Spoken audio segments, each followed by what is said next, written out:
Le ministre de la Communication et de la Poste et porte-parole du gouvernement a effectué récemment une sortie médiatique sur Canal 3 Bénin. Eh bien, Alain Orunla a abordé 5 sujets, dont notamment la célébration du 60e de l'indépendance du Bénin, la gestion de la pandémie au coronavirus, le réaménagement de la carte diplomatique, le communiqué de la Hague concernant les web médias et bien évidemment la question du parrainage à la veille de la présidentielle de 2021.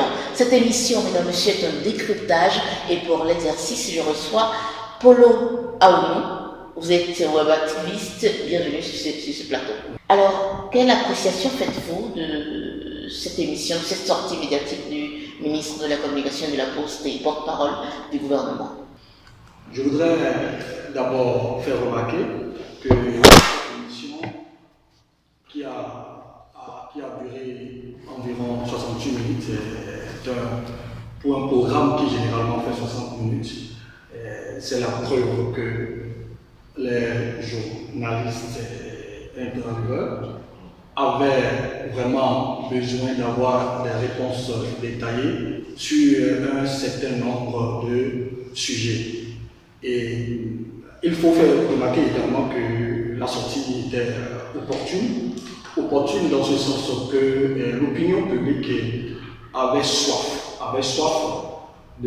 d'avoir des explications, d'avoir un certain nombre de compléments sur des sujets d'actualité, j'avais dit notamment la question relative à l'anniversaire des 60 ans de la cession de notre pays à la souveraineté nationale et internationale. Également le sujet qui fait brûler beaucoup d'hommes et de salis, je vais parler notamment de la question du parrainage. Le ministre, pour moi, a assuré, parce que les deux amis journalistes, je vais parler d'André de Sarr et Tanguy, l'ont vraiment titillé, et c'était pour moi une occasion de bien comprendre la position du gouvernement. Et je voudrais d'abord dire à ceux qui me suivent et qui n'ont pas eu l'occasion de suivre l'émission, qui peuvent toujours revisiter la page de Canal 3 Bénin. Alors sur la question du parrainage qui est quand même au cœur de tous les débats, mesdames et messieurs, suivons à présent un extrait des propos du ministre de la Communication et de la Poste et porte-parole du gouvernement lors de cette précédente émission. La loi, c'est-à-dire le code électoral, n'intime à aucun élu parrain susceptible et potentiel d'accorder son parrainage à tel ou tel individu. Ce n'est pas la compréhension que le président de l'Assemblée nationale a de la chose. Le président, chacun de nous peut avoir sa compréhension, son interprétation. Le président de l'Assemblée est certes un président d'institution, mais c'est un chef de parti. C'est une autorité de parti, donc il peut avoir son interprétation.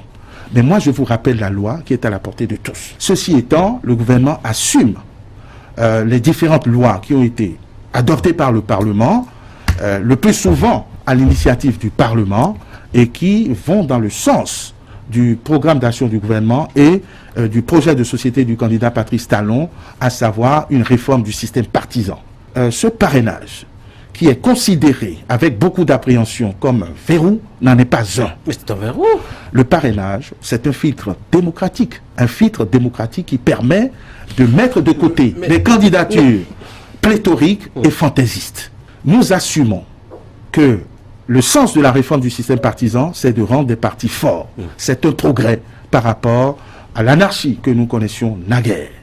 Nous avons un code électoral qui enferme la décision d'aucun élu dans un parrainage. Et ce n'est pas exact de dire que nous nous retrouvons avec des partis acquis au président de la République. Il ne faudrait pas que l'esprit critique ou l'esprit de critique l'emporte sur la lecture sereine et apaisée des textes qui permet de comprendre que tout est possible et que tout est ouvert. Tout ce qui est fermé, c'est les candidatures farfelues, c'est les candidatures pléthoriques. Alors selon vous, Polo Aounou, qu'est-ce que le ministre, aujourd'hui, le ministre Alain Orunla apporte de nouveau au débat sur la question du parrainage? Eh bien, pour répondre, je peux d'emblée dire que le ministre n'a pas apporté quelque chose de nouveau. Sinon qu'il est venu donner plus j'allais dire, d'explications détaillées sur certaines zones d'ombre. Qu'il vous souvienne, il y a de cela quelques semaines, le président de l'Assemblée nationale, je vais parler de Louis Blavoun, lors des 12 mois, de son bilan des 12 mois passés à la tête du Parlement béninois, a été, comment j'allais dire, interpellé sur la question du parrainage. Et en sa qualité de chef de parti politique, a donné son appréciation, son opinion sur la question du parrainage. Et on ne pouvait pas attendre autre chose d'un acteur politique. On ne pouvait pas attendre autre chose que ce que le président de l'Assemblée nationale a dit. Et je voudrais d'abord vous faire remarquer que la question du parrainage, qui est un dispositif, un élément nouveau dans notre code électoral, n'est pas en soi quelque chose que le Bénin a inventé. C'est une inspiration, le Bénin s'est inspiré des grandes démocraties, de ce qui se fait avec succès et de bien dans les grandes démocraties. Et le Bénin a voulu mettre fin à la question de candidature fantaisiste. Et vous le constatez d'ailleurs depuis des années à l'approche des élections, un Kudam se lève et il dit qu'il est candidat. Pourvu qu'il arrive à rassembler la caution, et il nous amuse à galerie et empêche ceux qui peuvent en réalité, se présenter valablement d'aller aux élections.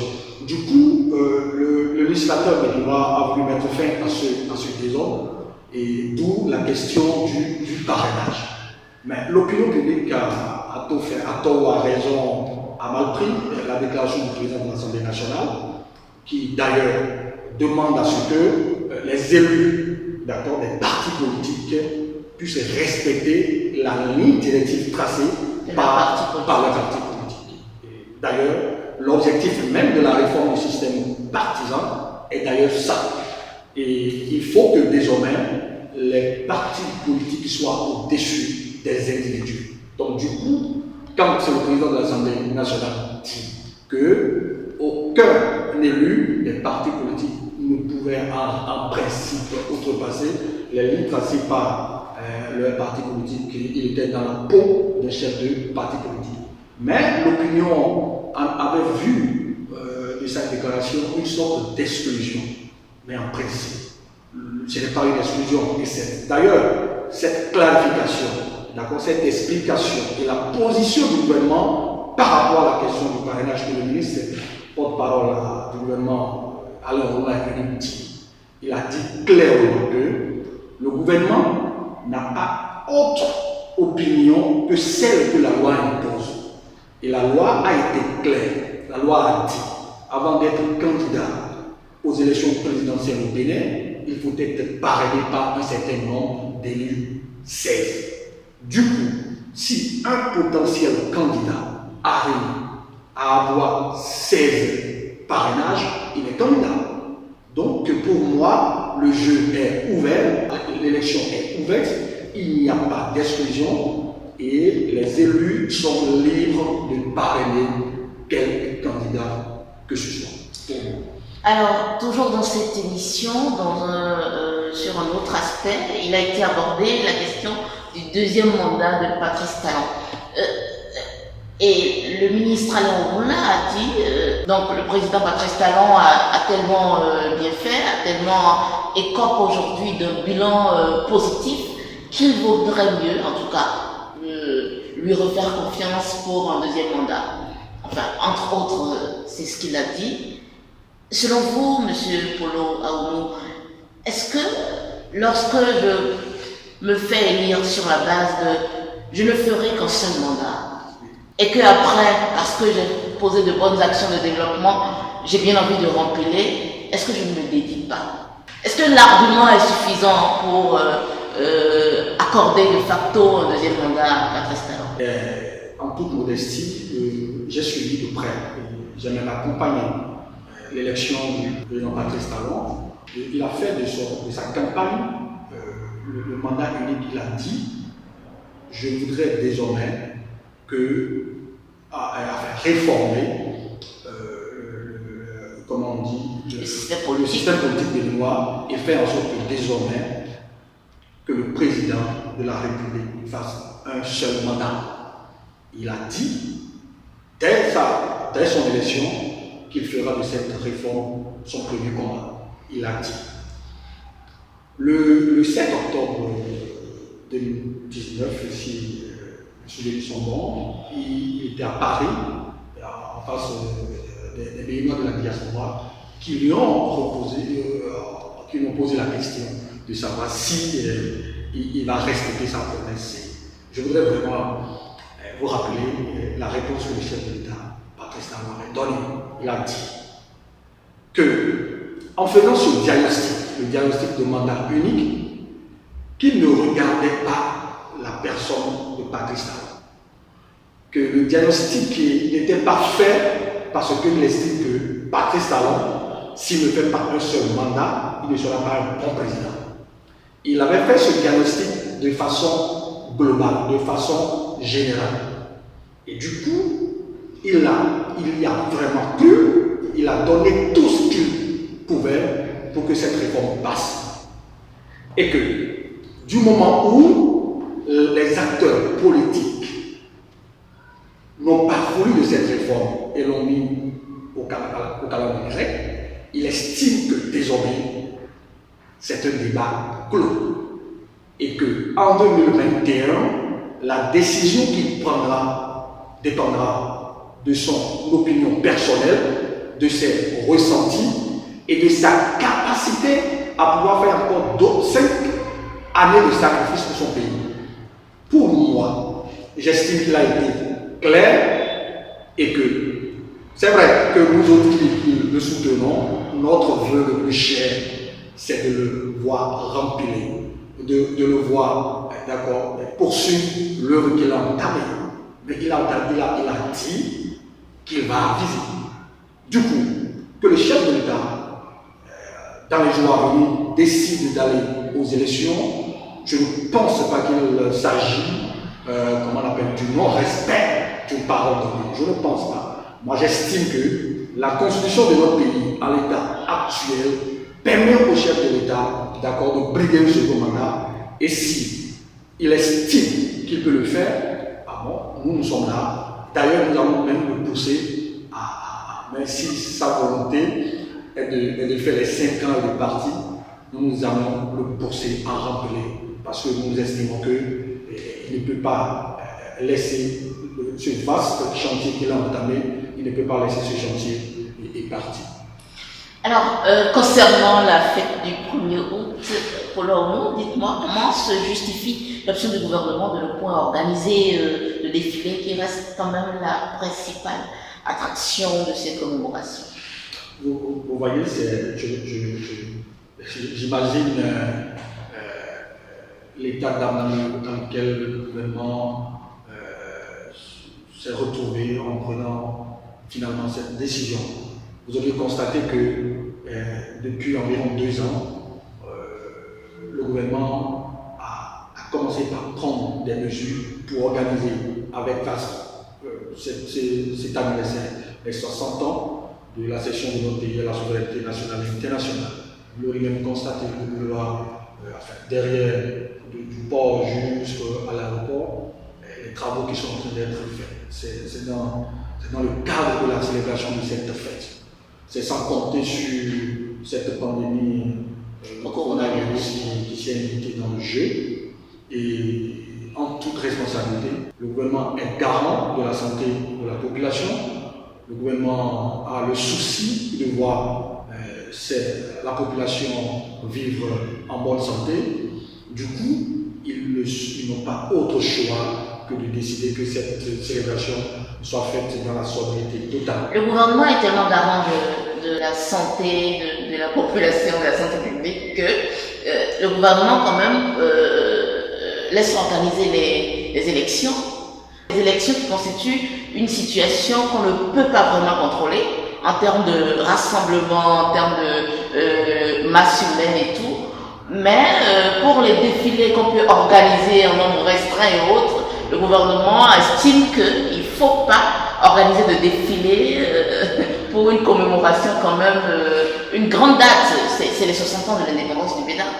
Je sais qu'ici, c'est vous qui posez des questions, mais je voudrais également vous poser, si vous me le permettez, vous estimez que c'est vrai que la pandémie, il n'y a pas encore eu de fin de cette pandémie, ça progresse. Et qu'en 2021, nous avons les élections présidentielles. Vous estimez que le président de la République, le gouvernement, peut prendre la décision de reporter les élections présidentielles parce que la pandémie ne s'est pas calmée et que la situation sanitaire n'est pas contrôlée, vous estimez? Du coup, je voudrais répondre en disant que c'était en toute responsabilité également que le gouvernement, en son temps, avait pris la décision à ce qu'on aille aux élections et avait mis un certain nombre de mesures pour protéger la population. Du coup, vous allez constater que les campagnes ont été exclusivement faites sur les médias sociaux, sur également les médias classiques, hormis, soyons pas en toute honnêteté, hormis quelques dérapages que nous avons observés au niveau de certains acteurs politiques. Donc, c'est toujours en toute responsabilité que le gouvernement avait pris cette décision. C'est pour protéger dans au même moment où il y a le souci d'organiser, d'accord, de façon régulière les élections, qui en réalité constituent la stabilité même du pays. Ce même souci, le gouvernement, dans ce même souci, a voulu que la célébration des 60 ans d'anniversaire de notre pays, qui en réalité est un événement historique, bien sûr, mais c'est dans ce même souci que le gouvernement a voulu que ça soit fait dans la sobriété, qui est simplement des dépôts de gel et de revues de troupes pour contrôler, j'allais dire, cette situation sanitaire. Alors, merci Polo Aouamou, nous sommes au terme de cet entretien. Un petit mot de fin? Oui, un petit mot de fin. Je voudrais d'abord vous remercier une fois encore pour cette opportunité et dire aux Béninois d'être lucides. Je répète, d'être lucides. La période s'approche et c'est un tournant décisif pour notre pays, le Bénin. Nous avons le choix entre continuer le progrès et regresser. Nous avons le choix entre continuer avec le progrès et regresser. Le choix revient à chacun de nous. Mesdames, Messieurs, c'est la fin de cet entretien décryptage que je vous remercie d'avoir suivi. J'ai reçu pour vous Polo Aouamou. Il est web activiste et voilà son mot de fin, il est clair. Un appel à la lucidité du peuple béninois. Merci de nous avoir suivis.